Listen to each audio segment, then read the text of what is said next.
Earlier today, I was watching the hearings for Ketanji Brown Jackson, who is Joe Biden's nominee to be on the Supreme Court to take up Justice Breyer's soon-to-be vacant seat.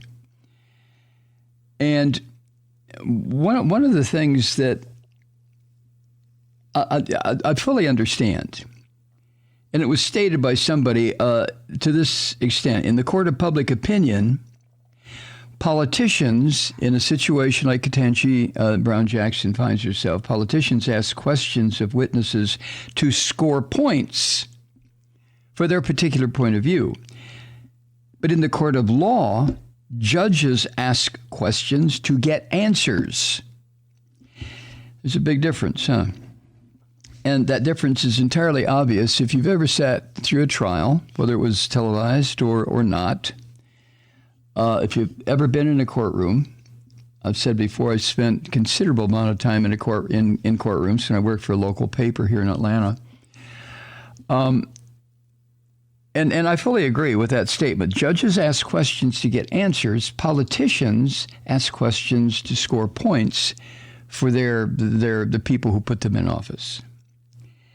And that difference was certainly on display yesterday when Judge Ketanji Brown Jackson was bombarded with some just ridiculously loaded questions from the Christian fascists on that panel, the Senate Judiciary Committee. The distinction, as has been pointed out, the distinction between political and judicial inquiry doesn't exist for the Christian fascists.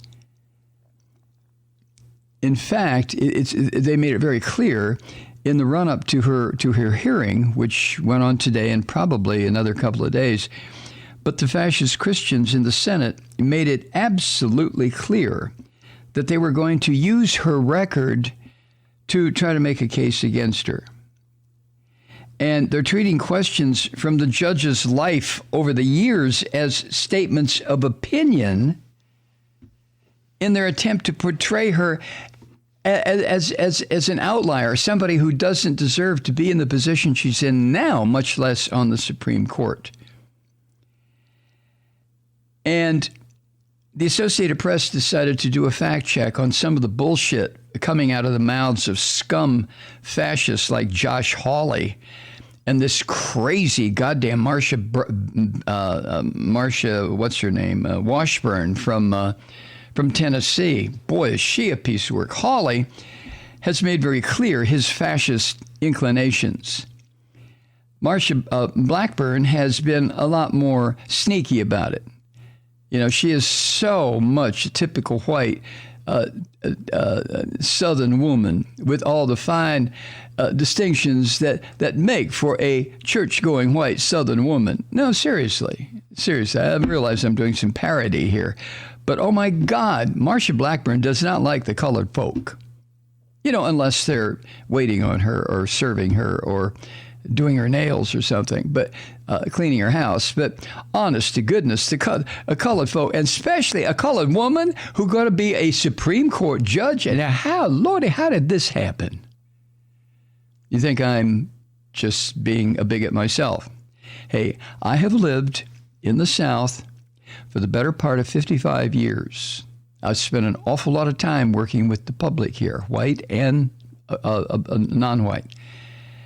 I've been around white Southern men and women, conservative and liberal, and when I use the kind of mocking parody where it concerns Marsha Blackburn, trust me, it is rooted in my own experience, and it's also rooted in truth. I know people like Marsha Blackburn. I don't know her, but I know white ladies like that. Oh, my goodness. A colored woman going to be on the Supreme Court? Why, Lordy, when did this happen? You know, if you don't live here in the South, you may think that is so, gone with the windish, something written about 70, 80 years ago, and you would be entirely wrong. I mean, as far as the book was written, sure. But that attitude on so many white women in the South of a certain genteel kind of upbringing and background, they still exist. Just like fascist bastards like Josh Hawley and what's his name? Lindsey from South Carolina, Lindsey Graham Cracker. These are not caricatures, although that's how they come across. These are real people, and this is how they really think and how they act and how they display their bigotry and their ignorance. So let me go to Josh Hawley for a moment, and this is all thanks to the Associated Press. Hawley said this in a tweet he put out last week. Scummy little ugly bastard. He says, quote, Judge Jackson has opined there may be a type of less serious child pornography offender. A less serious child porn offender? Now that's what this skinny white bastard put out there on his Twitter feed. The facts. She's never opined any such thing. She asked questions about it. She was the vice chair of the U.S. Sentencing Commission when it held a hearing on sentencing guidelines 10 years ago. And she told the hearing that she was surprised at a Justice Department expert's testimony that, as she put it at the time, some child sex offenders may actually, quote, not be pedophiles, but perhaps loners looking for like-minded company in child porn circles. So she was showing her surprise by this assertion that some child sex offenders may not actually be pedophiles. That was a surprise to her. And she wanted to know more about it. That is not the same thing, Josh Hawley, you Nazi little fuck, as endorsing it. She said, she asked this expert witness at the Sentencing Hearing Commission meeting or whatever it was, she said to this person, quote, so I'm wondering whether you could say that there could be a less serious child pornography offender who is engaging in the type of conduct in the group experience level. They're very sophisticated technologically, but they aren't necessarily that interested in the child pornography piece of it. Those were questions that Judge Jackson was trying to get answers to. But this Nazi fuck, Josh Hawley, twists it around and makes it sound as if she's endorsing the idea that for some people it's okay to be a child pornographer.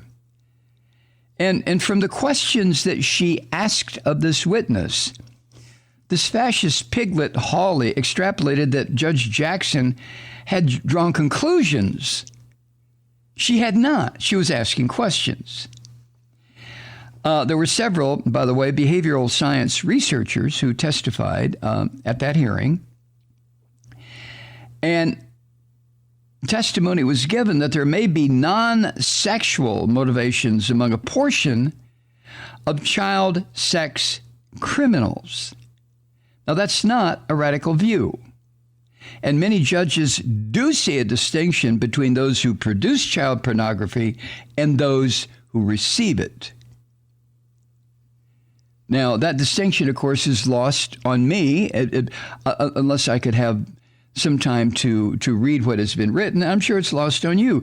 But the fascist, ugly white man, Josh Hawley, immediately twisted Judge Jackson's words and ran with it.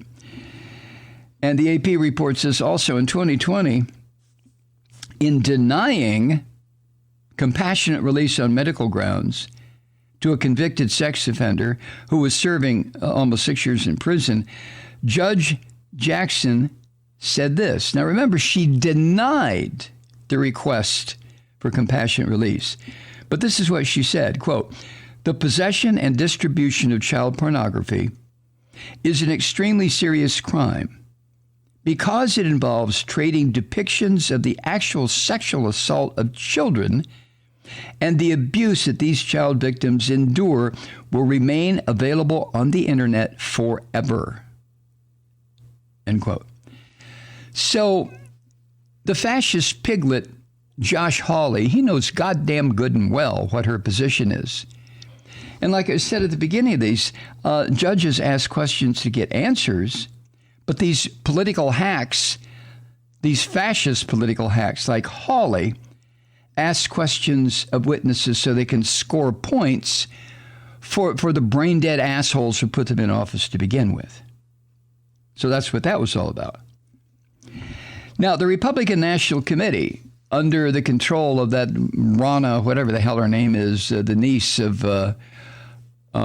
what's his name? The senator from Utah. You know who I mean. Damn, drawing another senior moment here. It'll come to me. But the Republican National Committee asked a question in a tweet on February 25th. This is what the RNC tweeted.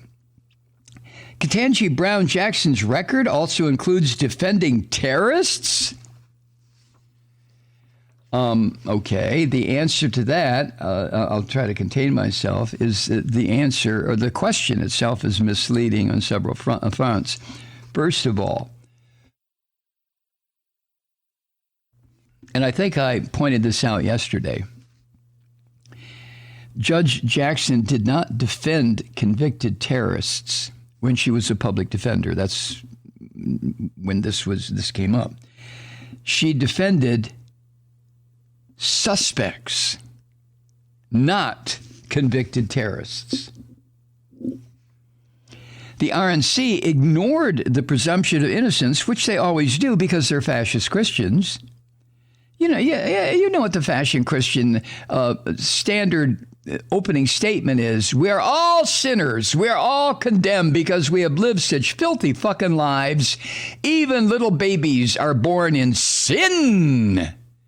I mean, that's their starting point. But the RNC in this case ignored the presumption of innocence. And that is at the heart of the legal system. It is not the heart of the religious bullshit that these people put out. At the heart of their religious bullshit is everybody is a dirty, rotten, scummy sinner until they coat themselves in the blood of a 2,000-year-old dead man. I mean, what the fuck? Come on. Second, defending people accused of a crime is exactly what defense lawyers are supposed to do, you Christian assholes. It's what they're supposed to do. And that's why a public defender's office exists, to represent people who can't afford a lawyer or who have cases that lawyers who charge $300, $400, $500, $700 an hour, they don't want to take it anyway, even pro bono, because it's, kind of distasteful. And at the time this happened, Judge Jackson was working in the federal public defender's office in D.C. When she was assigned for Guantanamo Bay detainees. And she later continued some of her work with them in private practice. This is something that is just fallen off the radar screen for us Americans. There are people in Guantanamo right now who have been held there for 20 years and have never even had a trial, much less a conviction, who have been kept in those fucking cages.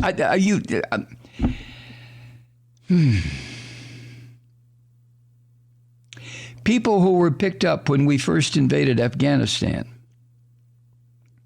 or who were delivered to American troops by the so-called Northern Alliance, which turned out to be a bunch of radical jihadists themselves. But they were handed over, these people, to the American military, and the people doing the handing over said, yeah, these are terrorists. And for the past 20 years, these men have been held in Guantanamo. And then further displaying how this alleged Senator Josh Hawley just pisses all over himself. He went on to say this, quote, that was in a statement he made last Friday, quote, Judge Jackson went below the maximum, the minimum, and below what the government requested in every single case for which we can find records, except 2. And in those 2, the law required her to impose the sentence the government recommended. End quote. The asshole Josh Hawley. Now, the facts. This is not true.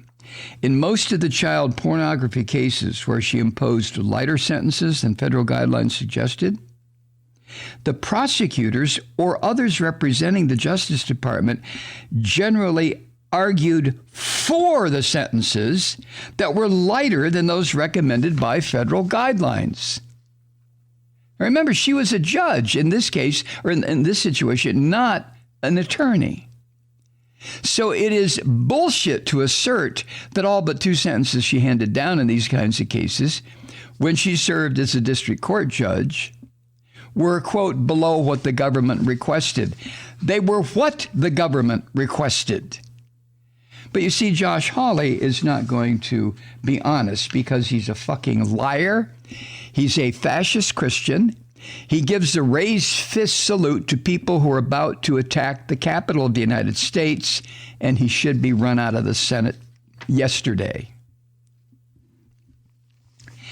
And then this, and Hawley seems unduly interested in child sex offenders or sex offenders, period. Maybe he has some sort of an interest in that sort of thing, or maybe he just is trying to impress the dumb shits back home. But in a tweet last Wednesday, he said this, quote, as far back as her time in law school, Judge Jackson has questioned making convicts register as sex offenders, end quote. In order, he's saying that he's accusing the judge of saying that people shouldn't necessarily register as a sex offender if they've been convicted of a sex crime.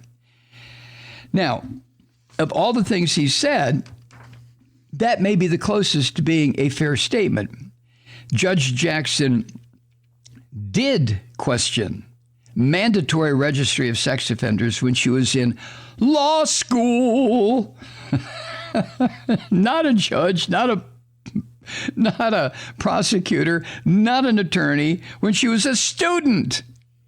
But she didn't come out explicitly against the practice. She wrote a statement for the Harvard Law Review in 1996 that suggested that judges should be wary of mixing larger public safety concerns with punitive measures when sentencing sex offenders. And this is not child sex offenders. Sex offenders, I'm sure child sex offenders is a different category. These are just sex offenders.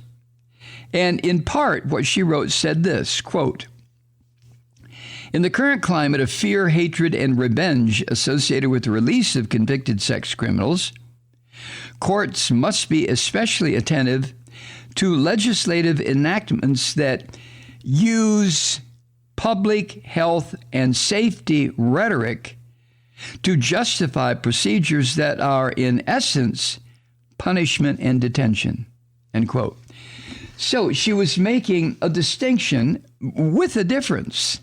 She was trying to make, in my opinion, in this law review piece that she wrote, that there has to be, when laws are passed regarding sex offenders, there has to be clear separation between the public health and safety rhetoric, which we all want, and punishment and detention, which, while we all may feel that some punishment and detention is appropriate, not to take it to the point where it becomes, well, fascistic. So the fact that the judge, in these instances that and I'm going to get to Marsha Blackburn in a minute, the fact that Judge Jackson responded in the way she did to these ridiculous-ass charges and statements made by the lying son of a bitch, Josh Hawley, because he knows I mean, he may be what he is, but the fucker can read. And I'm sure that his staff presented this stuff to him and said, well, here's something you might pick apart, Senator. You know, she didn't come out and say she was in favor of this, but she did ask the questions. And an asshole like Hawley can just say, oh, great. OK, I've got my line of questioning. Good. Thank you, boys and girls, for providing this with me or to me. Have I mentioned yet tonight how much I hate these people?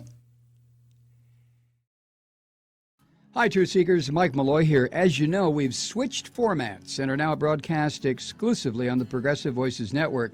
So that means you get fewer program interruptions, no corporate commercials, and lots of profanity. But our format change also means some of our radio listeners no longer hear the program. It's been a while since I mentioned our podcasts, so you may have forgotten that there is a way to listen to this program anytime you need a good dose of screaming. Visit MikeMalloy.com and subscribe to our podcasts. As a podcast subscriber, you can download the program to your mobile device and take me with you wherever you go. And if you have a friend who needs a dose of truth-seeking, you can give a gift subscription as well. That's MikeMalloy.com, and never miss a minute of the uncensored fun and frivolity.